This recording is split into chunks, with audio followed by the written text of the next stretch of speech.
Assalamualaikum warahmatullahi wabarakatuh. Waalaikumsalam warahmatullahi wabarakatuh. Selamat pagi anak-anak, bagaimana kabar di hari ini?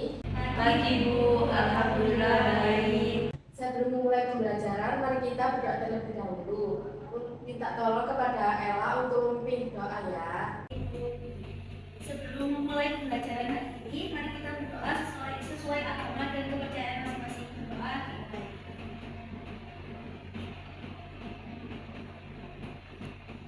Doa selesai. Apakah hari ini ada yang tidak masuk? Ibu absen terlebih dahulu ya. Ella Azifatul Rifki, Dalia Jais, Nadifa, Firda. Alhamdulillah hadir semua ya. Sekarang kita akan mulai pembelajaran ya anak-anak. Sebelum mulai materi baru, apakah ada yang masih ingat tentang materi keseimbangan kimia? Saya Ya, baik Firda. Keseimbangan kimia adalah keadaan ketika reaktan dan produk dalam reaksi kimia tidak berubah lagi seiring waktu. Bagus Firda. Bagaimana konsentrasi zat-zat yang terlibat dalam reaksi ini dapat mempengaruhi posisi keseimbangan? Ya, Nadifa. Menurut saya, jika konsentrasi reaktan ditingkatkan, maka posisi keseimbangan akan bergeser ke arah bawah. Betul sekali Nadifa. Terima kasih yang sudah menjawab pertanyaan itu sebelumnya ya. Jadi jawaban Firda dan Nadifa sudah benar ya anak-anak, bahwa keseimbangan kimia adalah keadaan saat kedua reaktan dan produk bertemu dalam konsentrasi yang tidak memiliki kecenderungan untuk berubah seiring waktu. Konsentrasi dapat mempengaruhi keseimbangan kimia. Ketika konsentrasi itu ditambahkan ke salah satu reaktan atau produk, maka keseimbangan akan bergeser ke arah yang berlawanan. Apakah bisa dipahami? Bisa Ibu. Alhamdulillah kalau sudah paham semua ya. Sekarang perhatikan gambar yang ada pada slide PPT Ibu ini. Di slide ini ada dua gelas es teh, satu dengan warna yang pekat dan satu dengan warna yang agak terang. Apakah ada yang membedakan keduanya? Ya, Nadifa. Warna tehnya lebih gelap karena teh yang digunakan sangat banyak sih. Benar sekali, warna teh yang lebih pekat menunjukkan bahwa larutan tehnya lebih banyak. Bagaimana dengan gelas yang satunya? Ya, Ella. Pasti lebih encer Bu. Mungkin karena airnya lebih banyak atau tehnya lebih sedikit. Terima kasih Nadifa dan Ella sudah menjawab pertanyaan Ibu. Jawaban dari kalian sudah benar.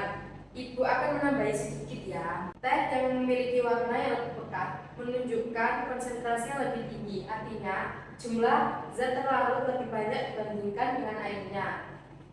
Sedangkan yang lebih encer, konsentrasinya lebih rendah karena jumlah zat terlarutnya lebih sedikit. Proses di mana gula dalam larut ini dinamakan kelarutan. Hari ini kita akan pelajari lebih dalam tentang kelarutan. Tujuan pembelajaran kita hari ini yaitu 1. Peserta didik dapat melakukan percobaan molaritas melalui virtual lab dengan tepat. Yang kedua, peserta didik dapat mengetahui titik jenuh suatu larutan dengan tepat. Yang ketiga, peserta didik dapat menyajikan data hasil percobaan molaritas melalui virtual lab. Yang keempat, peserta didik dapat menyimpulkan hasil percobaan molaritas melalui virtual lab dengan benar dan tepat. Baik, selanjutnya kita akan membahas tentang materi kelarutan ya. Untuk pengertian kelarutan sendiri yaitu jumlah zat terlarut yang larut dalam larut untuk membentuk larutan jenuh pada suhu dan tekanan tertentu.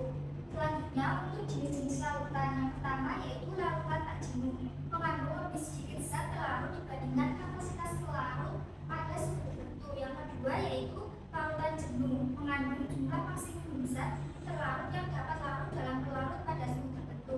Untuk jenis yang ketiga yaitu larutan lewat jenuh, yaitu mengandung lebih banyak zat terlarut daripada larutan jenuh pada suhu tertentu.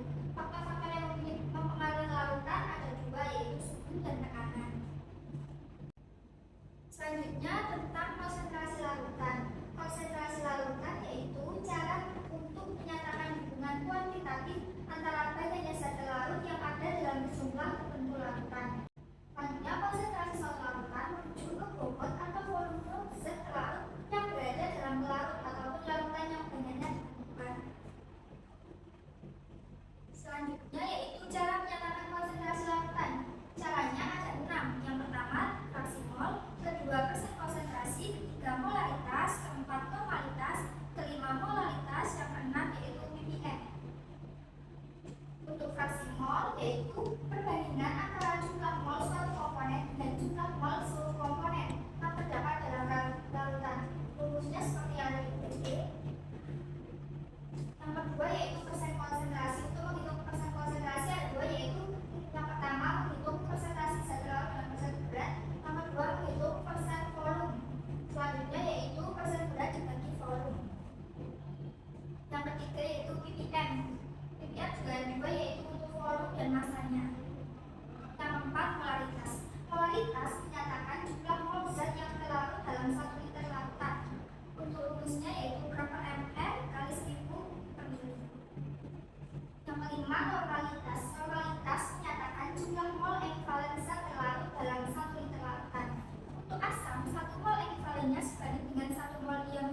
basa, 1 mol ekuivalennya sebanding dengan 1 mol ion organik. Rumusnya yang ada di PPT. Selanjutnya yaitu molalitas. Molalitas menyatakan mol zat terlarut dalam 1 sekali larut. Untuk molalitas rumusnya jumlah mol zat terlarut dibagi kilogram zat terlarut. Untuk materi yang disampaikan sudah selesai. Selanjutnya yaitu mengerjakan tugas. Tugasnya yaitu berupa melakukan percobaan virtual lab secara berkelompok dan mengerjakan soal pada LKPD dengan benar. Baik anak-anak, pada minggu sebelumnya ibu sudah bagi kelompok ya. Untuk kelompok pertama yaitu anggotanya Firda dan Hanifa. Untuk kelompok kedua anggotanya yaitu Ella dan Hendra. Apakah teman judulnya sudah selesai kelompok masing-masing? Sudah, Ibu. Bagus, sekarang ibu akan membagikan LKPD kepada kalian untuk lama-lama pengerjaannya ya.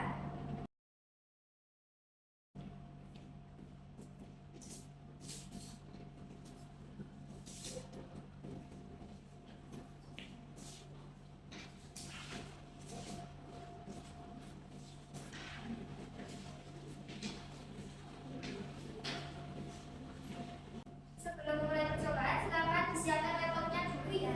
Baik, ya Ibu. Untuk memulai percobaannya, kalian bisa lihat langkah-langkah pada LKPD yaitu di halaman 7 ya. Baik, ya Ibu.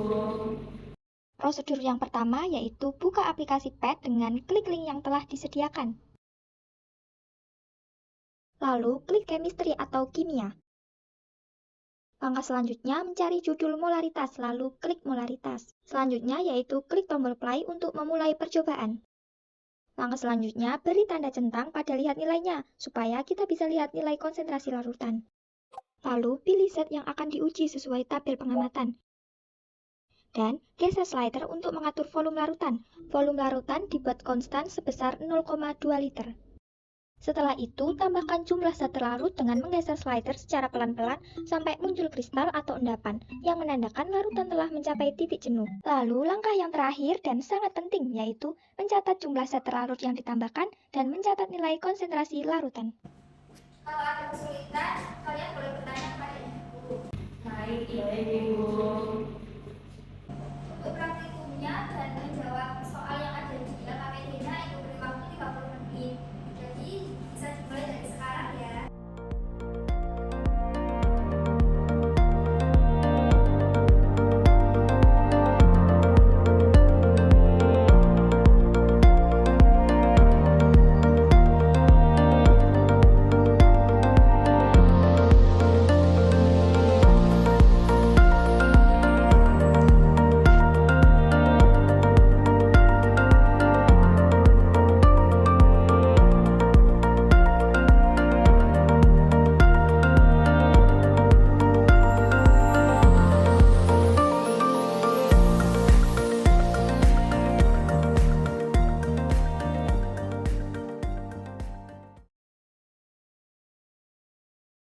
Baik anak-anak, waktu praktiknya sudah habis ya. Apakah kalian sudah selesai mengerjakannya?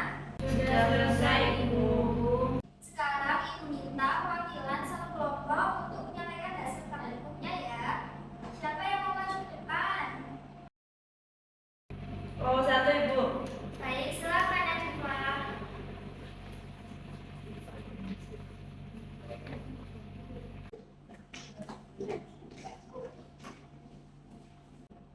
Assalamualaikum warahmatullahi wabarakatuh.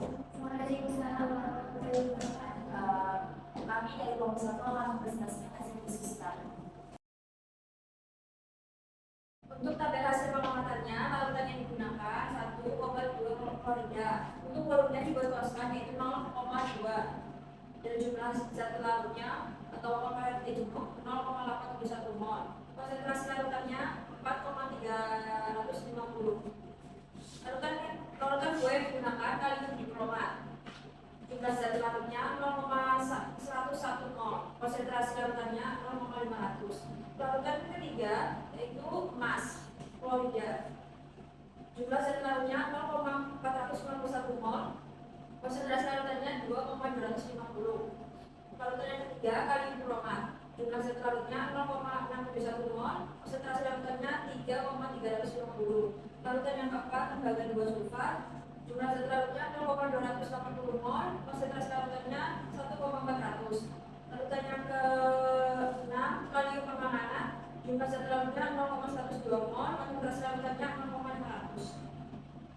Baik, untuk analisis data, berdasarkan hasil percobaan yang telah dilakukan, jawaban dari pertanyaan untuk menganalisis hasil percobaan berikut ini dengan tepat. Bagaimana cara mengetahui bahwa suatu larutan telah mencapai titik jenuh? Jawab. Tanda bahwa suatu larutan telah mencapai titik jenuh adalah munculnya kristal atau benda tidak bisa larut lagi di dasar larutan. Kristal ini menandakan bahwa larutan sudah tidak mampu menampung lebih banyak zat terlarut, meskipun zat tambahan masih dimasukkan. Untuk pertanyaan yang kedua, apakah kelarutan setiap zat sama? Sebenarnya memiliki kelarutan paling besar dan paling kecil dalam percobaan ini. Jawab, tidak. Setiap zat memiliki nilai kelarutan yang berbeda. Berdasarkan hasil percobaan, zat yang memiliki kelarutan paling besar adalah obat, fluorida, dan zat yang memiliki kelarutan paling kecil adalah dikromat. Apa yang terjadi jika zat terlarut terus ditambahkan ke dalam larutan yang sudah jenuh? Jika zat terus ditambahkan ke dalam larutan yang sudah jenuh, zat tersebut tidak akan larut lagi dan akan mengendap dalam bentuk kristal. Ini menunjukkan bahwa larutan telah mencapai batas kapasitas larutannya dan konsentrasi larutan tidak akan ditambah lebih jauh. Untuk pertanyaan keempat, apa pengaruh larutan terhadap larutan zat yang tidak bisa larut? Jika volume larut ditambah, zat yang sebelumnya tidak bisa larut dapat larut kembali. Dengan menambah volume larut, kapasitas terlarut untuk larutan zat meningkat, sehingga zat yang tersisa bisa larut hingga mencapai titik jenuh baru. Untuk kesimpulan setelah melakukan percobaan, dari hasil percobaan menggunakan simulasi virtual lab dapat disimpulkan bahwa setiap zat memiliki nilai kelarutan yang berbeda. Dengan dua fluorida memiliki kelarutan tertinggi dan kalium dikromat terendah. Larutan mencapai titik jenuh ketika tidak ada zat yang dapat larut lagi. Ditandai dengan terbentuknya kristal atau mendapatkan dasar larutan. Pada kondisi tersebut, penambahan zat tidak akan meningkatkan konsentrasi larutan. Namun, penambahan volume larut dapat memungkinkan zat yang sebelumnya tidak larut untuk larut kembali hingga mencapai titik jenuh baru. Sekian presentasi dari kelompok kami. Terima kasih. Wassalamualaikum warahmatullahi wabarakatuh. Waalaikumsalam warahmatullahi wabarakatuh. Bagus sekali untuk presentasi kelompok 1. Ayo kita tepuk tangan untuk kelompok 1.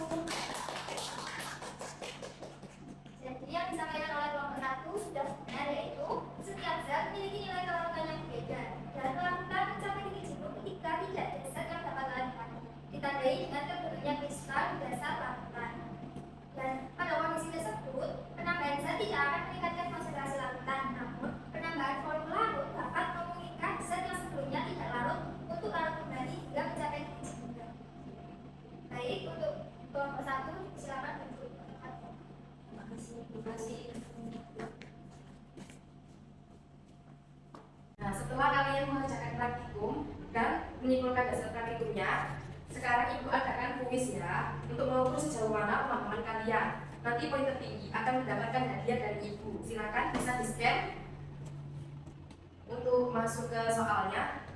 Baik anak-anak, sekarang sudah bisa untuk memulai mengerjakan soal ya. baik di sini.